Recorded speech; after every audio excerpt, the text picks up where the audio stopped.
व्रत त्योहार कथा। Subscribe this channel, press the bell icon. जय माता दी। आप सभी का हमारे YouTube चैनल पे बहुत बहुत स्वागत। आइए आज सुनते हैं कार्तिक मास दूसरे अध्याय की कथा। तो बोलिए प्रेम से भगवान विष्णु की जय, माता लक्ष्मी की जय। सबसे पहले आइए ध्यान करते हैं। सिमरु चरण गुरुदेव के लिखू शब्द अनूप, कृपा करे भगवान सतचित आनंद स्वरूप। भगवान श्री कृष्ण आगे बोले कि हे प्रिय, जब गुणवती को राक्षस द्वारा अपने पति एवं पिता के मारे जाने का समाचार प्राप्त हुआ तो वह विलाप करने लगी कि हाँ नाथ, हाँ पिता, मुझको त्याग कर तुम कहाँ चले गए। मैं अकेली स्त्री तुम्हारे बिना अब क्या करूं? अब मेरे भोजन, वस्त्र आदि की व्यवस्था कौन करेगा? घर में प्रेम पूर्वक मेरा पालन और पोषण कौन करेगा? मैं कुछ भी नहीं कर सकती। मुझ विधवा की कौन रक्षा करेगा? मैं कहाँ जाऊं? मेरे पास तो अब कोई ठिकाना भी नहीं रहा। इस प्रकार विलाप करते हुए गुणवती चक्कर खाकर धरती पर गिर पड़ी और बेहोश हो गई। बहुत देर बाद जब उसे होश आया तो वह पहले की भांति वरुण विलाप करते हुए शोक सागर में डूब गई। कुछ समय पश्चात जब वह संभली तो उसे ध्यान आया कि पिता और पति की मृत्यु के बाद मुझे उनकी क्रिया करनी चाहिए जिससे उनकी गति हो सके। इसलिए उसने अपने घर का सारा सामान बेच दिया और उससे प्राप्त धन से उसने अपने पिता एवं पति का श्राद्ध आदि कर्म किया। तत्पश्चात वह उसी नगर में रहते हुए आठों प्रहर भगवान विष्णु की भक्ति करने लगी। उसने मृत्यु पर्यंत तक नियम पूर्वक सभी एकादशियों का व्रत और कार्तिक महीने में उपवास एवं व्रत किया। हे प्रिय, एकादशी और कार्तिक व्रत मुझे बहुत प्रिय है। इनसे मुक्ति, भुक्ति, पुत्र तथा संपत्ति प्राप्ति होती है।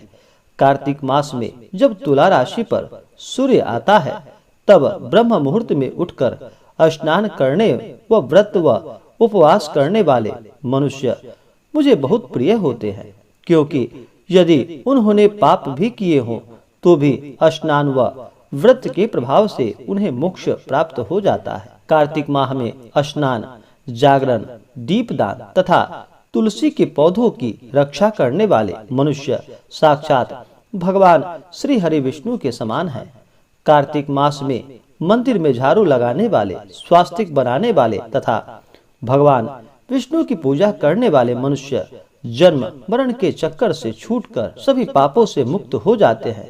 यह सुनकर गुणवती भी प्रति वर्ष श्रद्धा पूर्वक कार्तिक का व्रत और भगवान विष्णु की पूजा करने लगी।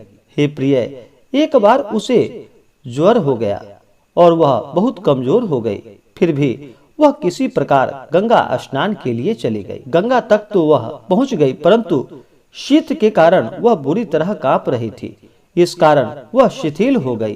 तब मेरे दूत उसे मेरे धाम ले आए। तत्पश्चात ब्रह्मा आदि देवताओं की प्रार्थना पर जब मैंने कृष्ण का अवतार लिया तो मेरे गण भी मेरे साथ इस पृथ्वी पर आए, जो इस समय यादव हुए। पूर्व जन्म में चंद्र शर्मा जो तुम्हारा पति था वह डाकू है, और हे देवी, तू ही वह गुणवती हो। कार्तिक व्रत के प्रभाव के कारण तू मेरी अर्धांगिनी हुई हो।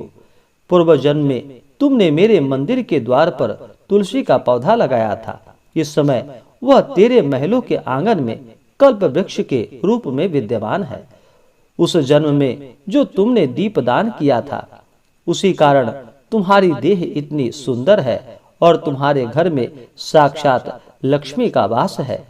चूंकि तुमने पूर्व जन्म में अपने सभी व्रतों का फल पति स्वरूप विष्णु को अर्पित किया था, उसी के प्रभाव से इस जन्म में तुम मेरी प्रिय पत्नी हुई हो।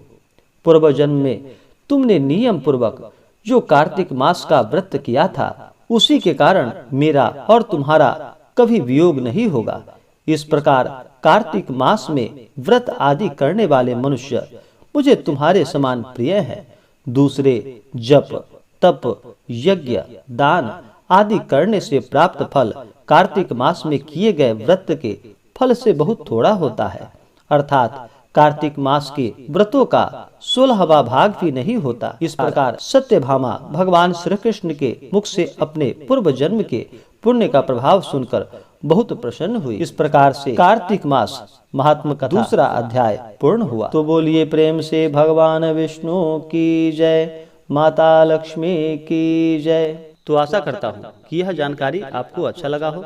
ऐसे ही ज्ञानवर्धक जानकारियाँ प्राप्त करते रहने के लिए हमारे इस चैनल को लाल बटन दबा करके सब्सक्राइब करें, ताकि मेरे वीडियो का नोटिफिकेशन आपके पास सबसे पहले पहुंचे।